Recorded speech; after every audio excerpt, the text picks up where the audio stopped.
Thandel cinema చాలామందికి already తెలుసు అనుకుంటా. తండేల్ సినిమాని అక్కినేని నాగార్జున గారి కొడుకు ఎవరైతే అక్కినేని నాగ చైతన్య ఉన్నారో ఆయన తీస్తున్న మూవీ ఉండేది.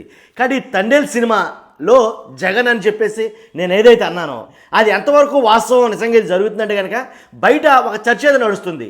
Thandel cinema as a true story అని, వాస్తవ కథ ఏదంటే జగన్మోహన్ రెడ్డి గారు ఏదైతే ఫిషింగ్ హార్బర్లో తీసుకున్న కొన్ని నిర్ణయాలు ఉన్నాయో ఆ నిర్ణయాల ఆధారంగానే ఈ సినిమా తెరకెక్కుతుంది అనే ఒక రకమైనటువంటి వాదన నడుస్తుంది దాంట్లో.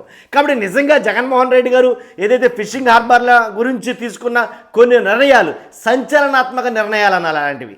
కాబట్టి అలాంటి నిర్ణయాలు కాబట్టి దాంతోనే ఈ సినిమా కథ ముడిపడి ఉందా అంటే కనుక నిజమేనేమో అన్నట్టుగానే ఉన్నాయి ఈ నిర్ణయాలన్నీ. ఎలా అంటే ఏదైతే Andhra Pradesh second largest coastal in ఇండియానండి, దాంట్లో ఎలాంటి డౌట్ లేదు.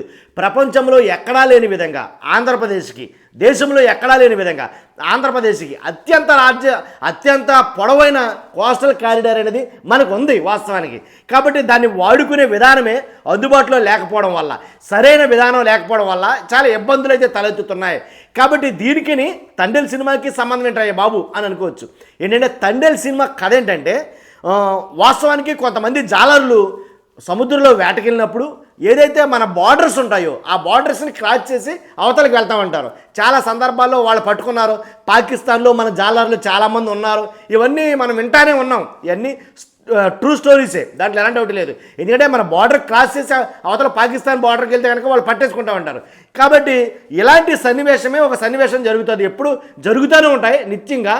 ఆంధ్రప్రదేశ్కి ఏదైతే బార్డర్లో ఉందో దాంట్లో ఎలాగంటే చాలామంది జాలర్లు గుజరాత్ వెళ్ళి చేపలు పడతా ఉంటారు.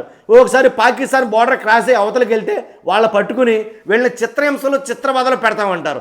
కాబట్టి ఎందుకు జగన్మోహన్ రెడ్డి గారు అలా జరిగిన సంఘటనలోనే జగన్మోహన్ రెడ్డి కరోనా టైంలో జగన్ గారు జైశంకర్ గారిని కలిసి అలాగా ఎవరైతే పట్టుబడ్డారో పాకిస్తాన్లో కొంతమంది జాలర్లు, అలాగే వేరే వేరే రాష్ట్రాల్లో ఆగిపోయారు, అలాంటి వాళ్ళందరినీ విడిపించినప్పుడు ఆ జాలర్లతో మాట్లాడారు జగన్ గారు.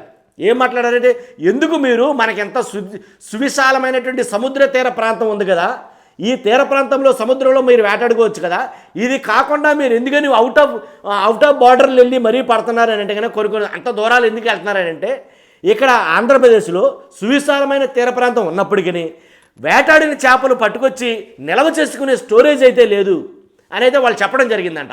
కాబట్టి స్టోరేజీ లేకే మేము వేరే వేరే రాష్ట్రాలకి వేరే వేరే ప్రాంతాలకు వెళ్ళిపోవాల్సి వస్తుంది అనేది చెప్పడం జరిగింది. అంటే స్టోరేజీ లేక ఆంధ్రప్రదేశ్లో చేపల వేటకి చాలా ఆటంకం ఎదురవుతుందన్నమాట. ఇది నగ్న సత్యమే. కాబట్టి అది గుర్తెరిగిన జగన్మోహన్ రెడ్డి గారు వెంటనే ఏం చేశారంటే 10 ఫిషింగ్ హార్బర్లు శాంక్షన్ చేయటం. ఏంటి ఇంత కోస్టల్ ఏరియా ఉండగా ఫిషింగ్ హార్బర్ లేక స్టోరేజీ లేక వెళ్ళి వేరే వేరే ప్రాంతాల్లో పట్టుకుని అక్కడ చిత్రవాదాలు అనిపించి అక్కడికక్కడే జైళ్లలో మగ్గిపోతున్న ఆంధ్రప్రదేశ్ జాలర్లని వాళ్ళ బాధలు వ్యతలు తీర్చడం కోసం 10 ఫిషింగ్ హార్బర్లు శాంక్షన్ చేయడం జరిగింది. కొన్ని ఫిషింగ్ హార్బర్లు అండర్ కన్స్ట్రక్షన్లో ఉన్నాయి. ఉన్న తర్వాత గవర్నమెంట్ మారింది ఆటోమేటిక్గా. తర్వాత ఏదైతే స్టోరేజ్ నిల్వలు కూడా అంటే వాస్తవానికి అప్పుడు 10 ఫిషింగ్ హార్బర్లు శాంక్షన్ చేసిన జగన్మోహన్ రెడ్డి గారు ప్రతి 970 లేదా 50 కిలోమీటర్లకు అలాగా అంటే ఇన్ని కిలోమీటర్ల పరిధి అని దాన్ని డిసైడ్ చేసి ఇన్ని కిలోమీటర్ల పరిధికి ఒక షిప్పింగ్ హార్బర్ కానీ లేదా ఒక పోర్ట్ కానీ అలాగా కొన్ని స్టోరేజ్ చేసుకోవడానికి నిల్వ చేసుకోవడానికి ఎలాంటి ఏర్పాట్లు లేదనక జగన్మోహన్ రెడ్డి గారు చేయటం జరిగింది. అవన్నీ కూడా ప్రాతిపదికలు ప్రణాళికలు అన్నీ సిద్ధం చేశారు. కొన్ని కన్స్ట్రక్షన్లోనూ ఉన్నాయి. కానీ 10 ఫిషింగ్ హార్బర్లు కంప్లీట్ అయ్యి ఉంటే కనుక ఆంధ్రప్రదేశ్ కోస్టల్ కారిడార్లో ఒక రకంగా ముమ్మరంగా ఉండిపోను కొన్ని లక్షల కోట్ల ఆదాయం అయితే కనుక వ్యాపారాలు జరుగును. కాబట్టి ఇదంతా ఎందుకు వచ్చిందంటే కనుక తండేల్ సినిమాలో జరిగిన కథ ఇది. కాబట్టి ఇక్కడ ఫిషింగ్ హార్బర్లో స్టోరేజ్ నిల్వ లేక ఈ తండేల్ సినిమాలో hero Naga Chaitanya border cross చేయడం వల్ల పాకిస్తాన్ బార్డర్కి వెళ్ళడం వల్ల అక్కడ ఆ బార్డర్లో వాళ్ళకి దొరకడం వల్ల వాళ్ళ పెట్టిన చిత్రహింసలు చిత్రవదలు అన్నీ కూడాను ఒక సినిమా నేపథ్యంలో రాబోతుంది. కాబట్టి జగన్మోహన్ రెడ్డి గారిని దాంట్లో చూపించారా లేదా అనేది తర్వాత విషయం. కాబట్టి జగన్మోహన్ రెడ్డి గారు దాంట్లో ఉండరు నాకు తెలిసి. కాకపోతే జగన్మోహన్ రెడ్డి గారు తీసుకున్నటువంటి కొన్ని సన్నివేశాలని కొన్ని సందర్భాలని వాటన్నిటినీ నిజ నిర్ధారణ చేసుకుని కాబట్టి వాటన్నిటిని ఆధారం చేసుకుని ఈ కథ అందుకు ముడిపడి ఉంది అని అయితే కనుక వాళ్ళు ఎక్కువగా మాట్లాడుతున్నారు. ఎక్కువగా చర్చ అయితే నడుస్తుంది. కాబట్టి నిజంగా ట్రూ స్టోరీ అంటే ట్రూ స్టోరీయే. ఎందుకంటే ఆంధ్రప్రదేశ్ కారిడార్లో ఉన్న పరిస్థితి అది, కోస్టల్లో ఉన్న పరిస్థితి అది. లేవు, సువిశాల తీర ప్రాంతం ఉన్నప్పటికీ ఏంటి ఫిషింగ్ హార్బర్ లేవు, స్టోరేజ్ ట్యాంక్స్ లేవు, కాబట్టి పోర్ట్లు లేవు. వీటన్నిటి వల్ల తీవ్ర అపారమైన నష్టం జరిగింది ఇప్పటి వరకు. జాలర్లు కూడా చాలా నష్టపోయారు. వేరే ప్రాంతాలకు వెళ్ళి అక్కడ జైళ్ళలో మగ్గిపోతున్నట్టు చాలా సందర్భాలు బోర్డు చూసాం మనం. కాబట్టి ఇదే సందర్భాన్ని పురస్కరించుకుని మూవీ అయితే రాబోతుంది. అది విషయం. అంతేగాని జగన్మోహన్ రెడ్డి గారు యాక్ట్ చేశారంటే ఎట్టి పరిస్థితుల్లో అది కాదు. కానీ సందర్భం మాత్రం అదే, జగన్మోహన్ రెడ్డి గారు తీసుకొచ్చిన ఆ ఫిషింగ్ హార్బర్ల గొడవే. కాబట్టి 100% మీ అభిప్రాయం తెలియజేయ విషయంలో.